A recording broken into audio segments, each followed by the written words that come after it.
And for rejoining us on the program this morning on ITV.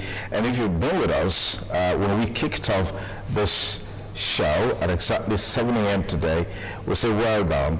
We'll say big thanks to you and for staying with us. Okay, so let's move on and talk about other issues, taking away a bit from politics to look at some of the issues, social issues bedeviling our nation. With the lockdown, heightened cases of social vices were reported. I recall that the Inspector General of Police came forth with a report that over 700,000 cases of rape were incidented between January and May this year. And for some, the rape and eventual murder of Weiler became a very thorny issue that has brought so much out in this whole debate about what appropriate sanctions should be meted on those who are involved in rape, as it were. And then again, the frequency or the number of cases of rape has also become a very big issue of concern to the average Nigerian. I have with me here in the studio a UK-trained psychotherapist, I'd like to thank very especially Mr. Patrick Agbokokon for joining us on the program. Many thanks for coming on the program. Thank you very much for having me. Okay, now let's look at the upsurge in social vices. Okay. Let's begin with rape. Rape has always been a social issue, has always been an issue of concern from time immemorial. But it looks like in recent time there's an increase, particularly back home. I don't know if it's the same in UK where you reside, but just tell us a little bit more about it. Rape issues has always been a serious issue. And whether in the United Kingdom, in America, in Nigeria, any part of the world, and it's never been accepted. And especially nowadays, if rape has become a trend among the young people, I think the society should have to really look at it deeply. And appropriate measure of punishment should be added to that. Appropriate measure of punishment should be added to that. Yes. Okay, we'll get to that point. In addition to rape, you also have incidents of suicide. I mean, there's a story trending on social media now of a young guy who killed his wife and then committed suicide, killed himself too. This is not just a one-off thing, because every now and then you hear of several of such cases. What is really the underlying factor of these social vices? As a psychotherapist with over 10-15 years experience, I have worked with people who have suicidal thoughts and attempts. And some of the reasons for high rate of suicide include the loss of issues. Depression is one of the most common ones. Depression, stress, all these things can lead to suicide. And the society also have a major part to play in this as well. Just let's give a very short example. Someone who has a job today, tomorrow is jobless. That is a serious issue. How can I look after myself and my kids? Yeah. Where the society needs to come in is this. Let's create a platform where men, especially women as well, men especially can bold and proud, but boldly to speak about how they feel inside. Because we've so believed men don't feel pain. Men, because they are men, so they are hard to kind of deal with it. You are a man. Those older days tell. Time has moved on. We should be able to create a platform where everybody can speak about their feelings. If you can't speak about your feeling and you try to bottle it in, the next thing that will take you is oblivion, which could lead to suicidal. Interesting. Okay, let me take you back to the issue of rape. A number of reasons have been advanced for why rape is on the increase. Some have blamed even those raped, the victim, of being responsible. Oh, she's wearing a miniskirt, or she's this, she's that. And then people have also talked about the influence of social media. A whole lot of porn sites there, a whole lot of nudity being promoted, especially on social media. I don't know what your thoughts are along those lines. Having to live in the UK for over or nearly 20 years, okay. I've been to beaches around the world where some of these can be a nudish beach, some of them can be a beach where just pant and bra, or beach wear can be wear. You can't just go out there and start raping women because they wear miniskirt or they wear see-through. I think that is totally unacceptable. And blaming the victim, I think that is wrong. No man or woman should have that in their first thought that the victim was the reason for the rape. Anyone can allow to wear whatever they like, as far as I'm concerned. Okay. And I think the society should be looking at it from that point of view. And if that is the case, therefore women should have to cover up all the time and wear, what do you call it? Hijab. Not even hijab. Okay. Hammer. Like a wall.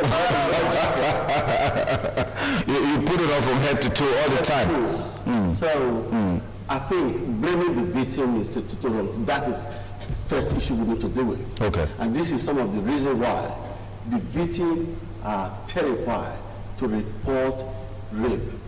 Most of the rape victims don't even report. No, they keep it to themselves. They keep it to themselves. Because they know the society could even stigmatize them. Strong stigma attached to that. So we should be focusing on the perpetrators, not the victim. The victim should be the one who should be rescuing, not defending the perpetrator by blaming the victim. Okay, let's talk about what you think can be done to reduce this upsurge in rape cases. You talked about appropriate sanctions, appropriate action. What is your definition of appropriate sanctions? There are a few things involved. We need to talk about solution before punishments. It's a serious case. Rape is a serious case. It is. No rape, no excuse for any perpetrator of rape. And first thing we need to look at, anyone can be a victim of that.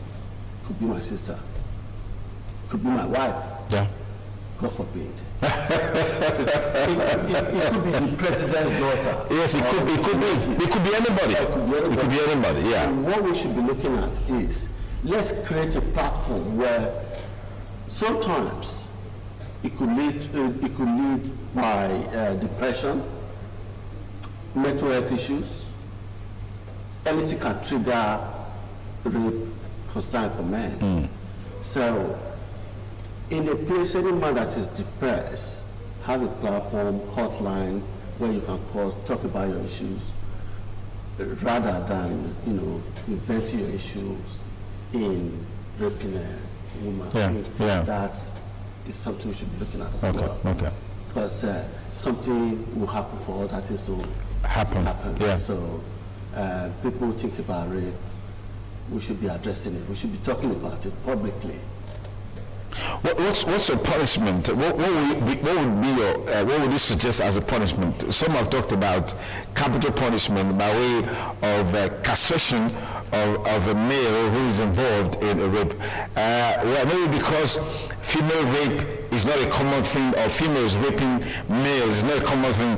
People are not talking in that direction, but that also exists. Females raping males, or women raping men. Yes. That's also in existence. And men raping men as well. And men raping men as well. Yes, that exists as well. Yes. We must not forget. Okay. Capital punishment, people say.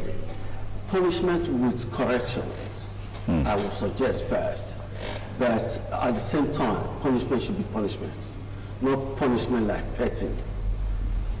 For example, there should be an isolation center for people like that.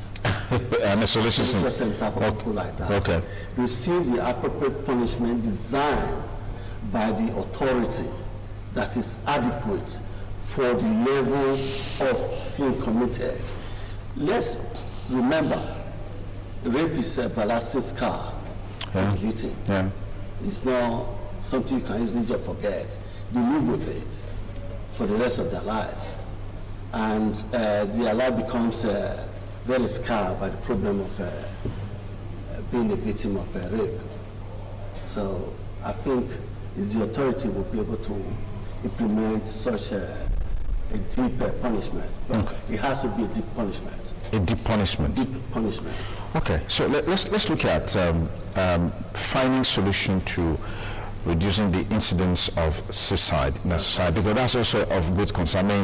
I mean, you talk about some of the factors that could predispose people to committing suicide.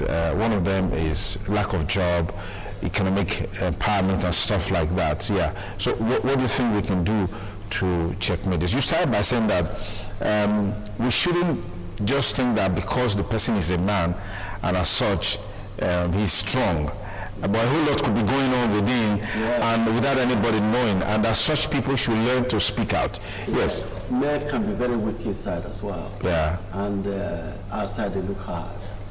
And like you're looking now with your bearded gang stature that you have, right? I mean, I'm a macho man. Yeah. At the same time, I can be very vulnerable. Absolutely. And respond to issues in a very vulnerable way. Because one thing men needs to understand that sensitivity and vulnerability is not a weakness. When you are sensitive to other people's situation, it doesn't make you a weak man. But when you can speak about your issues, your mental health issues, it doesn't make you someone who is weak. It even makes you stronger, because not very many men can talk about their problem. And also, men are very fond of doing one thing. If you want to start talking about your problem, the next thing they do, they pat you in the back, don't worry, you'll be all right. Without even allowing you to speak. Without even allowing you to speak. You see, all these issues needs to be looked at very carefully and needs to be talked about all the time. When your friend comes to you, say, look, I'm going through a situation. First thing you will do, give that person attention. Okay. Undivided attention. Let that person speak. Understand where that person is coming from. If you cannot help, then listen. Listen is one of the best remedy. Good listening, undivided attention is one of the best remedy. Allowing that person to flow that feeling. That would be the first stage of remedy. Okay, as a psychotherapist, when people come to you, maybe people come to you, let me know you're a patient now, come to you. What is your first step in dealing with the issue, particularly someone who is depressed? First thing I'll do to make the person feel welcome, I give the person a warm welcome. Okay. In a very calm environment. And so try to create that friendly atmosphere that will allow the person to speak without feeling being judged. You allow the person to speak without feeling being judged. That's a good point. That's a good point. So what next? And create that mutual friendship. Because when there's a mutual friendship, naturally, the person will open up. That can be established in a very cordial way. Then the person will be able to open up to speak. Because another very important point is establish confidentiality. Whatever you say stays here, except otherwise. That can be addressed. Which involve, you want to take your life and you want to go and rape a girl, and all those things can be discussed and possibly report to the appropriate authority or help that person by guiding that person through a source of other source of help. Thank you very much. On a final note, what's your advice to the general public on what you think can be done to stem this incidence of social vices in a society? In terms of rape, I will appeal. First of all, I want to send my condolence to the family of Uwa, the university student that was raped and murdered. My condolence and my thoughts to the family. And every rape victim out there, I sympathize with you all. The first thing I want to say is speak to someone. If you are a victim of rape, whether recent, whether a long time ago, speak to someone, confide in someone. This will be a first step of dealing with your scar. Because it's a everlasting scar. It is. And you cannot carry this burden alone. Talk to someone. There are lots of professionals out there who are ready to take you on board under confidentiality. Yeah. And whether a relative, old friends, friends of family might blame you, parents might blame you, your religious leader might blame you that you are a victim. I'm assuring you, you are not the problem. The perpetrator should be the problem. Yeah. And people will blame you as a victim, but you're not. So be strong and speak out. Talk to someone. All right, thank you very much. I've been chatting with Patrick Agbokokon, a UK-trained psychotherapist, giving us some professional advice on what we can do and how we can do what we can do to checkmate the incidence of social vices in our society, particularly rape and, of course, suicide. These are vices that have been on the increase in recent times, affecting the society, taking away the lives of people who have beautiful dreams, beautiful aspirations, and to also contribute to the society and make it a better place for us all to live in. But for one reason or the other, they find themselves in certain situations and they are no more.